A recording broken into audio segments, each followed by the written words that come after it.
जी friends, Guddu भाई tea stall से welcome. एक दफ़ा एक गांव में एक ताजिर रहता था। बड़ी मेहनत करता था अपनी आने वाली नस्लों के लिए और अपनी औलाद के लिए कि मैं इनके लिए कहीं खुराक की कमी ना हो जाए, मैं बहुत पैसा इकट्ठा कर लूँ। जब उसे यकीन हो गया कि मैंने बहुत मेहनत की और बहुत पैसा इकट्ठा कर लिया है, तो एक दिन उसने अपने अकाउंटेंट को बुलाया। अकाउंटेंट को कहा कि जनाब आप हिसाब लगाएं कि हमारे खर्चों की क्या सूरत हाल है और हमारे पास कितने पैसे इकट्ठे हो चुके हुए हैं और ये कितने अरसे के लिए मेरी आने वाली नस्लों के लिए काफ़ी रहेंगे। अकाउंटेंट ने कहा जी मुझे ज़रा हिसाब लगाने का मौका दें, फिर मैं आपकी खिदमत में हाजिर होता हूँ। ले जी, अकाउंटेंट गया, हिसाब लगा के 2 दिन बाद वापस आया। उसने कहा जी अगर आज से हम काम करना ख़त्म कर दें और जो मौजूदा हमारे ख़र्चों की सूरत हाल जा रही है और इसी तरह अगर हम खर्चे जारी रखें तो काम ना करके मज़ीद कुछ ना कमा के हम अगली 2 जनरेशनों को खाना खिला सकते हैं, खिला पिला सकते हैं। उसने कहा अच्छा 2 के तो हो गया, फिर मेरी तीसरी और चौथी जनरेशन के लिए कुछ नहीं है मुहैया। उसने कहा जी नहीं, तीसरी और चौथी जनरेशन के लिए कोई अवेलेबल नहीं है कोई चीज़। ये तो बड़ी परेशानी की सूरत हाल है, इस तरह कैसे चलेगा।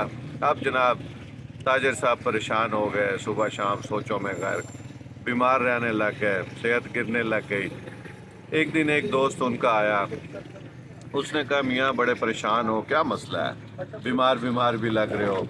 ताजिर ने उससे मसला बताया अपना कि जनाब इस तरह से मुस्तकबिल के बारे में बड़ी परेशानी लगी हुई है।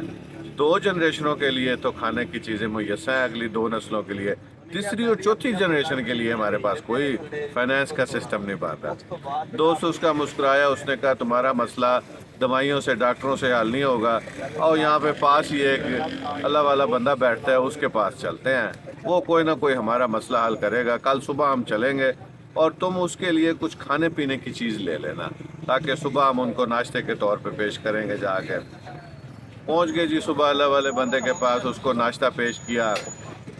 उसने अपना खादिम बुलाया, उसने कहा जी हाँ जी, उसने कहा जी नाश्ता तो आज आ चुका हुआ है हमारे पास, तो लिहाजा नाश्ता हमारे पास मुहैया है, आज के लिए काफ़ी है, हम ये आपका नाश्ता कबूल नहीं कर सकते। उसने कहा कोई बात नहीं है, आप रख लें इसको फिर भी। उसने कहा नहीं, हम एक दिन में एक ही नाश्ता कबूल करते हैं, दूसरे दिन के बारे में हम कभी नहीं सोचते। उसने कहा कोई बात नहीं, आप ये रख लें, अगर आप कहते हैं तो मैं कल आपके लिए और नाश्ता ले आऊँगा। उसने कहा नहीं, हम कल के बारे में भी नहीं सोचते होते, कल वैसे भी किसने देखा है कि कल आएगा या नहीं आएगा, लिहाजा कल की खुराक के बारे में भी हम कोई परेशानी नहीं लेते।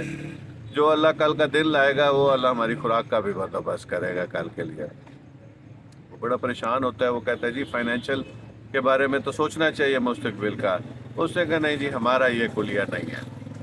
उसने कहा जनाब ये तो अपने कल के लिए परेशान नहीं है, मैं तो तीसरी चौथी नस्ल के लिए खामखा परेशान होता फिर रहा हूँ और जान को रोग लगाया हुआ है, अजाब लगाया हुआ है। उस दिन के बाद से ताजिर की परेशानियाँ ख़त्म हो गई और वो हंसी खुशी रहने लगा। अब अगर हम अपनी ज़िंदगियों की तरफ मुड़ते हैं तो हमारी ज़िंदगियों की भी करीब करीब यही सूरत हाल है। हमने अपने मुस्तकबिल की परेशानियों के लिए कि हमारे मुस्तकबिल के फाइनेंशियल कंडीशनों का क्या बनेगा, हमारे बच्चों का क्या बनेगा, उन बच्चों के मुस्तकबिल का क्या बनेगा, हम उसके बारे में परेशान हो के अपने आज को भी स्पॉइल करना शुरू कर देते हैं, उसकी भी सारी खुशियों को गारत करना शुरू कर देते हैं। हम ये नहीं देखते कि परिंदे जो हैं, तो चिड़ियों को आप ले लें, चिड़िया दिन ब दिन भी नहीं ज़िंदगी गुजारती। चिड़ियों की लाइफ मोमेंट टू मोमेंट होती है, यहाँ से दाना चुग लिया, अगले लम्हे का उनको कोई पता नहीं है, अगले लम्हे कहीं और उड़ के चली गई। इसी तरह रोज़ उनकी लाइफ गुजरती है और बड़े अच्छी हैप्पी हैप्पी हल्केपन के अंदर उड़ती भागती दौड़ती फिर रही हैं। हमारे भी ज़िंदगियों के अगर हम वाइड अच्छी और खुशगवार ज़िंदगी गुजारना चाहते हैं तो उसका एक ही कुलिया है कि हम अपने आज की खुशियों के ऊपर और आज के दिन के ऊपर फोकस करें और इसे एंजॉय करें। मुस्तकबिल की परेशानियों को अपने ऊपर लाद कर आज के दिन को स्पॉइल बिल्कुल ना करें। आज के दिन का बंदोबस्त हुआ है, उसको अच्छी तरह गुजारें। मुस्तकबिल जब आएगा तो मुस्तकबिल का मसला मुस्तकबिल के साथ देखा जाएगा। बात फिर वही है, मुस्तकबिल आएगा भी नहीं आएगा क्योंकि कल किसने देखा है। बहुत शुक्रिया, खुश रहे, जीते रहें, थैंक यू।